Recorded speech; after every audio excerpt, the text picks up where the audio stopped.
अनि आजको दिन मैले कहिले पनि बिर्सन्न। अनि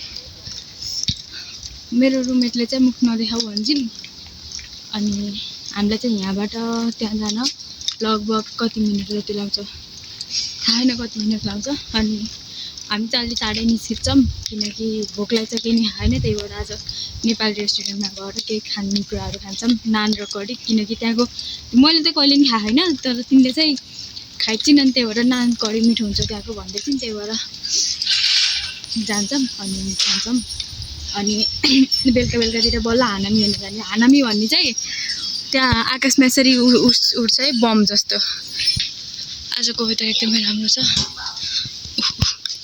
छोरी त छोरी, बाबा पनि खेल्न लागिरहेछ। अनि आजको मेरो ड्रेसअप चाहिँ स्पोर्ट जस्तो भएर हिँड्नु।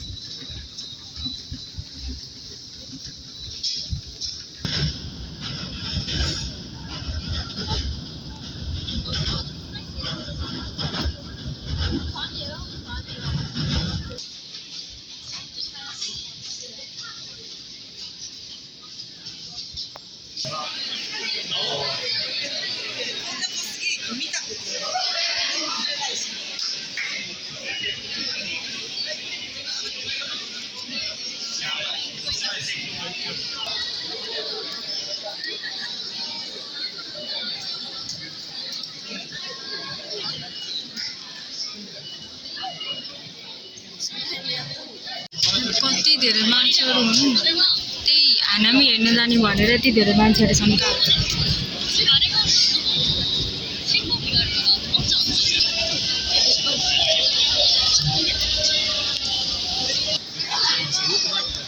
कति धेरै मान्छेहरू छन् त यहाँ, मेरो पछाडि पनि अनि मेरो अगाडि पनि।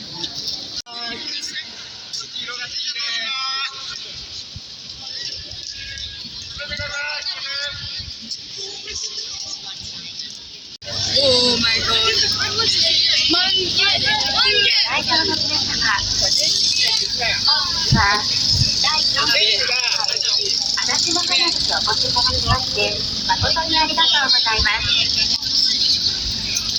Can we go there?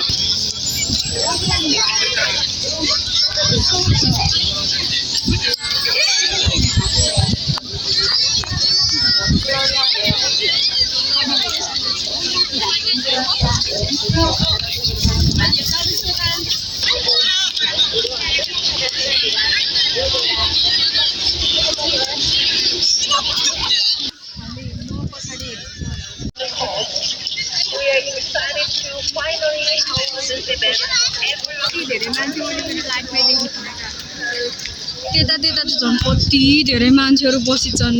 Oh my god, oh my god, oh my god. यति धेरै मान्छे त मैले लागेको थिएन। सब जापानको सब मान्छे यहाँ बसिन्छन् त्यहाँ।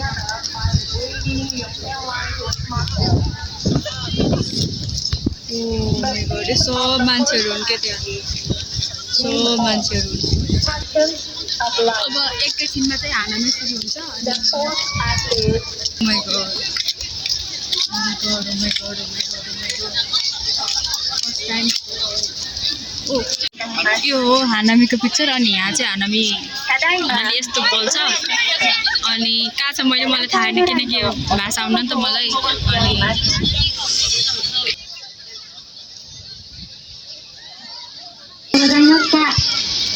अब सुरु हुने बेला भइसक्यो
Oh my god.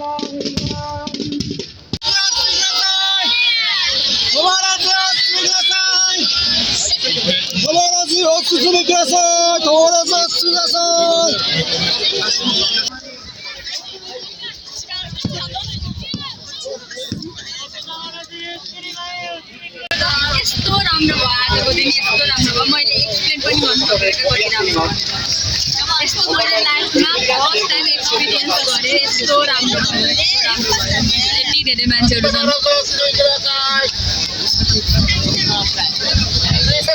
आजको दिन मेरो लागि एकदमै स्पेसल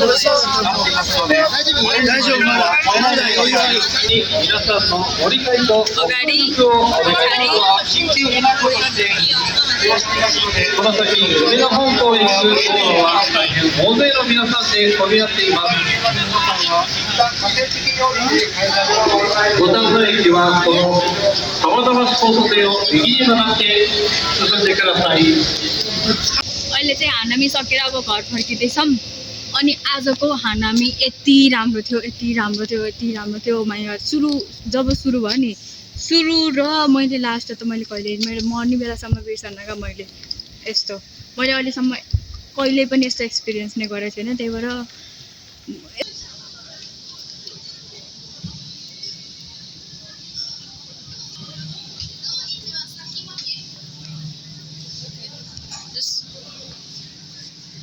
आजको जस्तो दिन कहिले पनि थिएन क्या आज यति रमाइलो भयो मैले एक्सप्लेन पनि गर्न सक्दिनँ क्या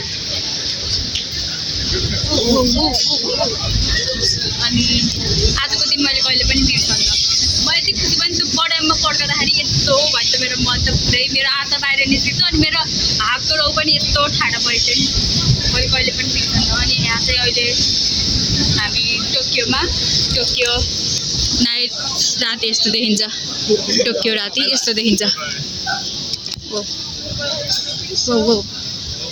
स्टेसनमा आयौँ यो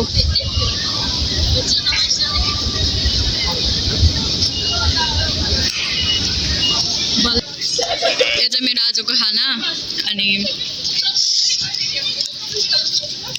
मान्छेहरू यति धेरै फर्किँदैछन् यो चाहिँ वर्षमा एकचोटि लाउँदो रहेछ त्यही भएर सब देशको मान्छे धेरै देशको मान्छेहरू थियो क्या त्यहाँ मैले भिडियो देख्नुहुन्छ नि तपाईँहरूले यति मान्छे थिए त्यहाँ हिँड्ने ठाउँ पनि थिएन हामी त कता कताबाट उताबाट फेरो बाटो आयौँ अनि हिँड्ने बाटो पनि थिएन है अनि बस्ने त धन्न बस्ने ठाउँ पायौँ क्या हजुर, धन्न बस्ने ठाउँ पायौँ, बस्ने ठाउँ पनि पायौँ। अनि हामी बसेको ठाउँबाटै ठ्याक्क अगाडितिर थियो, त्यही भएर यति राम्रो देखियो।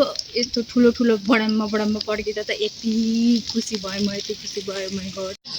अहिले चाहिँ म स्टेसनमा साथी टोइलेट गएको छु नि, अनि त्यही भएर मैले चाहिँ अहिले पनि यहाँ कति राम्रो देखिएको, सब फेक प्लान्ट हो, कति राम्रो देखिएको क्या।